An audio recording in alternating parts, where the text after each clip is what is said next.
মোদির হিন্দুত্ববাদীদের এ কেমন দাদাগিরি যে সামান্য কারণে চাকরি হারালেন মুসলিম শিক্ষক।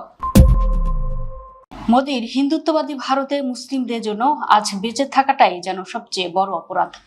যে দেশে মুসলিমদের ঘরবাড়ি বুলডোজার দিয়ে গুড়িয়ে দেওয়া হচ্ছে, প্রকাশ্যে রাস্তায় পিটিয়ে মারা হচ্ছে, সেখানে এবার শিক্ষা প্রতিষ্ঠান থেকেও নগ্নভাবে মুসলিমদের তাড়ানোর এক পৈশাচিক উৎসব শুরু হয়েছে। উত্তরপ্রদেশ এবার সাধারণ একটি হিন্দু কবিতা আবৃত্তির দোহাই দিয়ে এক মুসলিম প্রধান শিক্ষক সহ ৩ জনকে সরাসরি বরখাস্ত করে তাদের বিরুদ্ধে ফৌজদারি মামলা ঠুকে দেওয়া হয়েছে। এই ঘটনা বিশ্ববাসীকে আরো একবার চোখে আঙুল দিয়ে দেখিয়ে দিল হিন্দুত্ববাদীদের বিষ বাষ্প আজ ভারতের রন্ধে রন্ধে কিভাবে ক্যান্সারের মতো ছড়িয়ে পড়েছে। ঘটনাটি ঘটেছে উত্তরপ্রদেশের সম্ভল জেলার নকাশা থানা এলাকার জালাপ সরাইলে অবস্থিত সরকারি পিএমশ্রী স্কুলে। সোশ্যাল মিডিয়ায় একটি ভিডিও ভাইরাল হয়, যেখানে দেখা যায় স্কুলের কোমলমতি শিশুরা বিশ্ববিখ্যাত কবি আল্লামা মুহাম্মদ ইকবালের লেখা জনপ্রিয় উর্দু প্রার্থনা কবিতা লেপ্পে আতি হে দোয়া বানকে তামান্না মেরি আবৃত্তি করছে। এই একটি সাধারণ কবিতায় হিন্দুত্ববাদী উগ্রপন্থীদের গায়ে আক্ষরিক অর্থেই আগুন ধরিয়ে দেয়।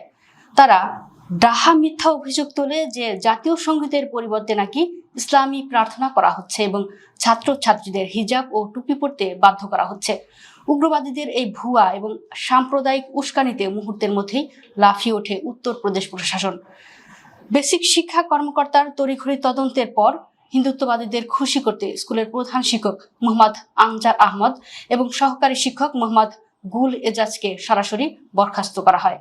এমনকি এই কথিত অপরাধ থামাতে ব্যর্থ হওয়ার হাস্যকর অভিযোগে ভারপ্রাপ্ত প্রধান শিক্ষক বালেশ কুমারকেও চাকুরি থেকে বের করে দেওয়া হয়েছে। জেলা ম্যাজিস্ট্রেট অঙ্কিত খন্ডেওয়াল এবং অতিরিক্ত পুলিশ সুপার কুলদীপ সিং নিশ্চিত করেছেন যে এই ৩ শিক্ষকের বিরুদ্ধে ভারতীয় ন্যায় সহিংসতার অত্যন্ত কঠোর ধারায় মামলা ঠুকে দেওয়া হয়েছে। প্রশাসনের নির্লজ্জ দাবি, শিক্ষকরা নাকি এমন ধর্মীয় কার্যকলাপে লিপ্ত ছিলেন যা স্কুলে অশান্তি সৃষ্টি করতে পারত। রাজনৈতিক বিশ্লেষকরা বলছেন, কবি ইকবালের এই কবিতাটি ভারতের অনেক স্কুলেই যুগ যুগ ধরে পড়া হয়, কিন্তু বর্তমানে বিজেপি শাসিত উত্তরপ্রদেশে মুসলিম নাম বা উর্দু ভাষা শুনলেই প্রশাসনের হাঁটু কাঁপতে শুরু করে। সংবিধানের ২৮ নম্বর অনুচ্ছেদের দোহাই দিয়ে আজ যারা মুসলিম শিক্ষকদের চাকরি খাচ্ছে, তারাই প্রতিদিন শিক্ষা প্রতিষ্ঠানে গৌরিকীকরণ বা হিন্দুত্ববাদের নগ্ন প্রচার চালাচ্ছে।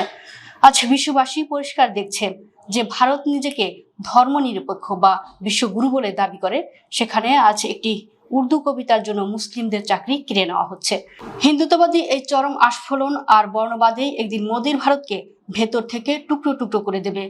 তা আজ আর কোনো জল্পনা নয়, বরং চরম বাস্তব।